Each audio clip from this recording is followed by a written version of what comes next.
Today on the farm, I'm at the Sunbelt Ag Expo in Moultrie, Georgia, and coincidentally, I'm in front of the FRM gigantic bull, standing here with the local FRM dealer, Blakely Feed and Seed, Mr. Harris Brown. That's right.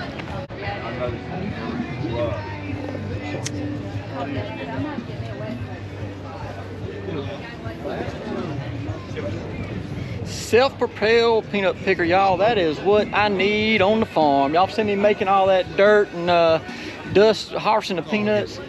It would be really cool to get one of these self-propelled machines out there on the farm.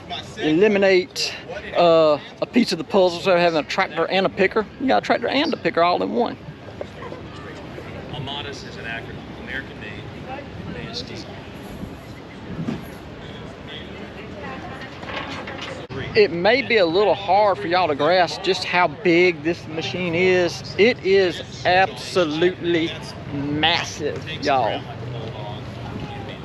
It's very impressive. My brother got to try it out. Unfortunately, I got to try it a little bit, and not as much as Jim. But I heard nothing but great things. Good. I mean, the response has been really, really positive. It's doing some of the things that we've always been doing. We don't see a lot of Deutsch Fahr in the South. I'm starting to see a few of them pop up. And one thing I would love to do on this channel is to demo a Deutsch Fahr on the farm and see how they compare to the other tractors that are available in our area. They seem to me to be pretty impressive. I like a lot of features I see. I've looked at them at several of the shows, but I would like to run one and find out just how they stack up against the other brands.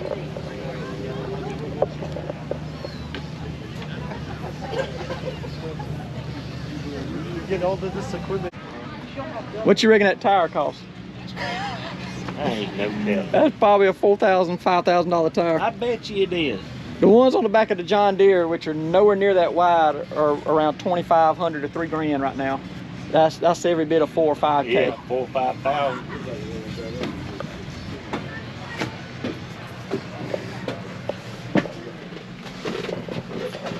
Holy smokes! I do like all the visibility in here. I like the lower one in here. I like how everything is super visible. I like the placement of the cab. It's moved forward a little bit. Super nice operator station here. It is a lot going on. I just talked to a gentleman, a viewer of the channel out there, and he got in here before me. He said, "Mr. Patrick, there's a lot going on up there," and I agree with him. It is a lot. It looks manageable. I've seen some that are a lot less manageable. This looks manageable. Very different what I'm used to. Very different than the Deere.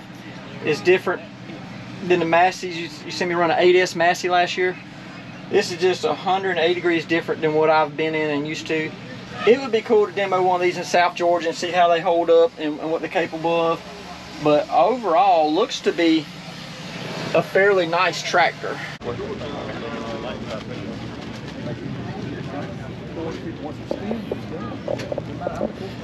The new Massey Ferguson 9S. Last year at this show, y'all saw me get on an 8S and look at it, and a little while later, a few weeks later, Massey very kindly, Atlantic Southern Massey Ferguson very kindly allowed me to use that to pick peanuts. 8S was the most, and still is the most advanced tractor I've ever been on. Massey Ferguson 8S, unbelievable. This is a 9S. This is a step up, bigger size, just a monster tractor.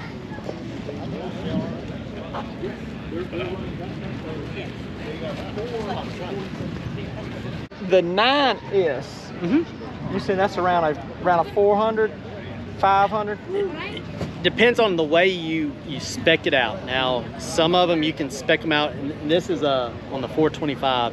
You could be down there probably around that 430, 435, or you could be all the way up to around that 460, even 480. So, yeah. But it also depends on what kind of programming you're using. Yeah. So that programming is using our most aggressive discounts. So. Yeah, and that's the big dog. That's the 400 horsepower. That's the man among men tractor. That's the biggest of the biggest. I got you. That would be right.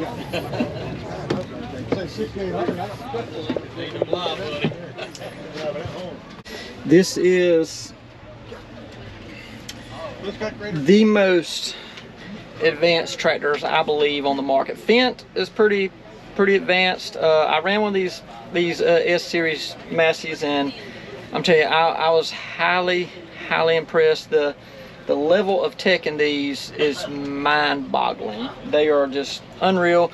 You can set up all sorts of memory features where it can remember your planter settings from last year. You just dial up, hey, you hit number 1, and it brings up your planter settings, your depths, your hydraulics, pressure settings, everything, your flow rates. Unbelievable tech in these Masseys. I really like the way it's designed. It's all super easy to get to.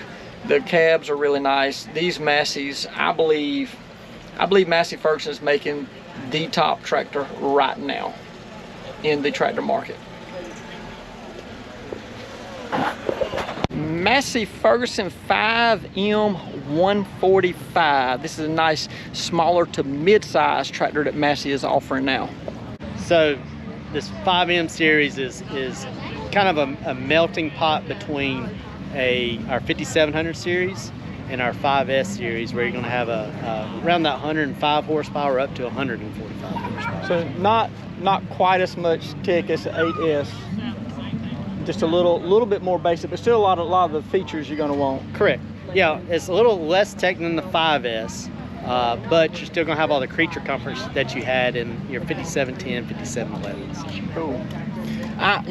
When you've talked about before, I'm a little weary of extreme tech. I like the more basic stuff. So you said this one's going to be a little bit more analog, less digital on some parts. Yep. You can still get a 12x12 transmission. You can have your push-pull hydraulic levers. So if somebody like yourself wanting a more simplified tractor, this is it. Awesome. I'm going to step up there and take a look at it. This is Wesley Stevens. Y'all seen him in previous video of mine with an 8S Massey, which, as y'all have heard me say, is the most advanced tractor I've ever been in. Super, just unbelievable the amount of tech Massey is producing right now. They're making really high-end tractors. And this is a guy, if you're in Georgia, particularly South Georgia, Tifton area, this is the guy right here, Atlantic Southern, Wesley Stevens.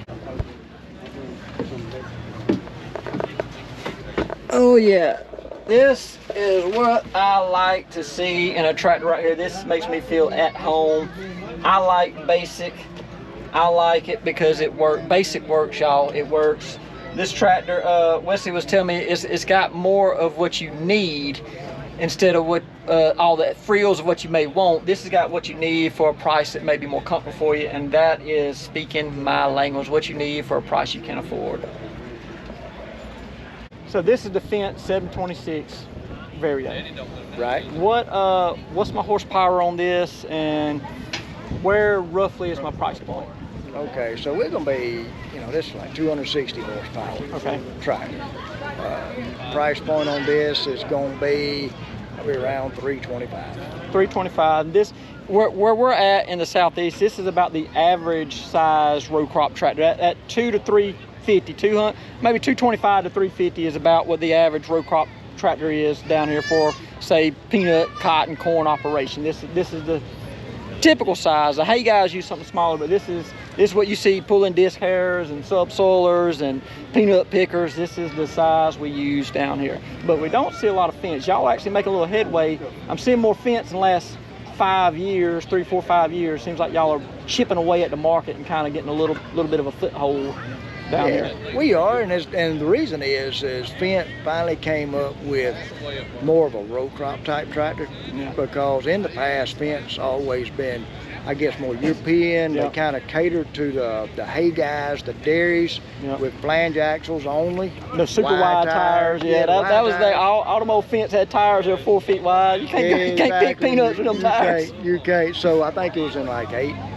2018 they came up with the bar axles and was able to start putting row crop. type tires on Yeah. there with deals and that kind That of makes a thing. big difference. And that's when we started making some inroads in Fendt, trying to gain a little market share.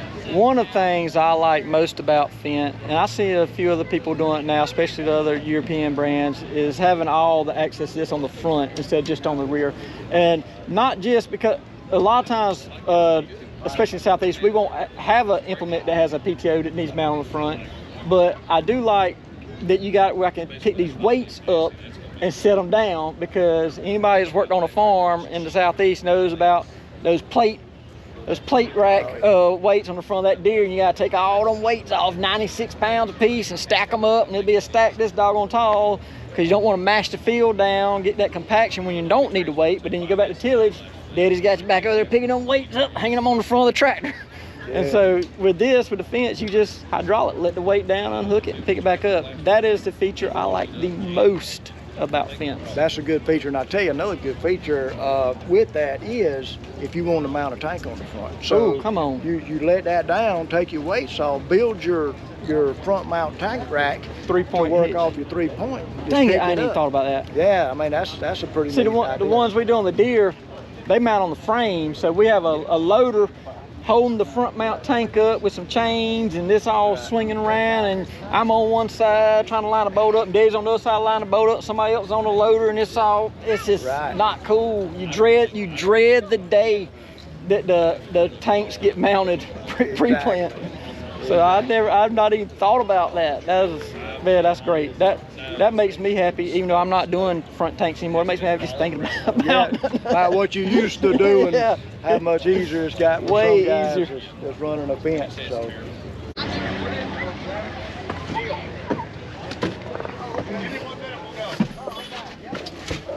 All right.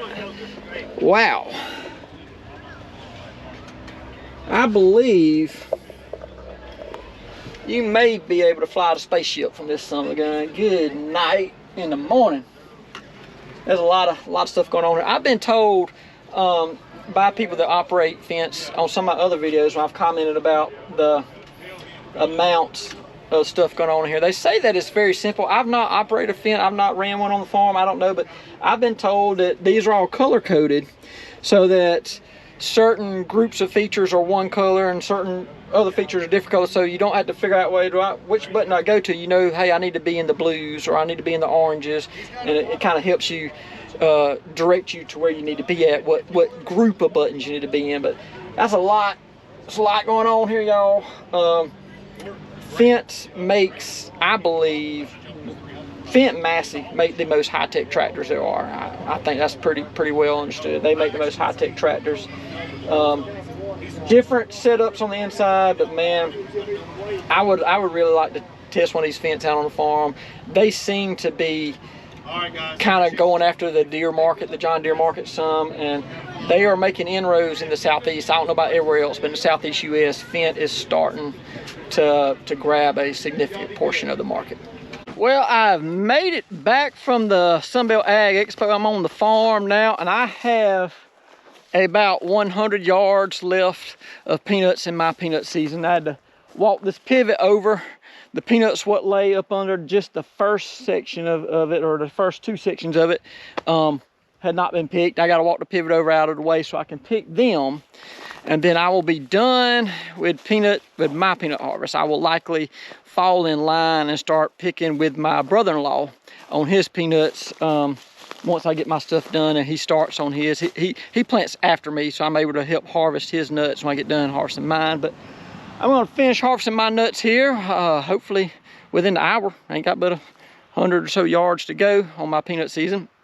Two things though. One, I talked with Adam Werner at the expo at Elite Ag's booth, and I talked to some of y'all. I met some of y'all customers there, and we talked about the Limpkin implements that I pulled on this farm in this field this year.